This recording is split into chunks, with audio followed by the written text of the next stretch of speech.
आता एकदा सल्ला घे तू आईचा. हं. तू बोलून मी? बघ. हा तू मी नाही सल्ला घेणार रे बाबा.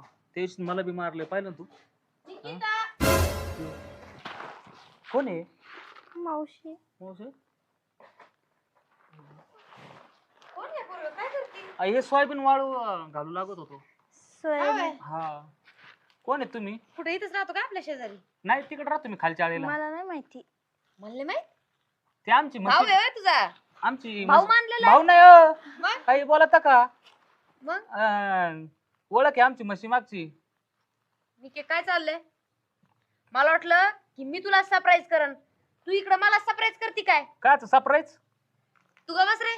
काय इथं मागं सर मागव. काय चाल तुला नाही मागवायला लावलं हो पलीकडे. कडक दिसते. बोल ना मावशी. मावशी म्हणजे मावशीला मागून काय खुश नाहीये का तू? तोंड का हो, पाडलं एवढं? एवढं कमून जोरात बोलता हळू बोला मी ना. तिची मावशी आहे एकुलती एक. अहो, पण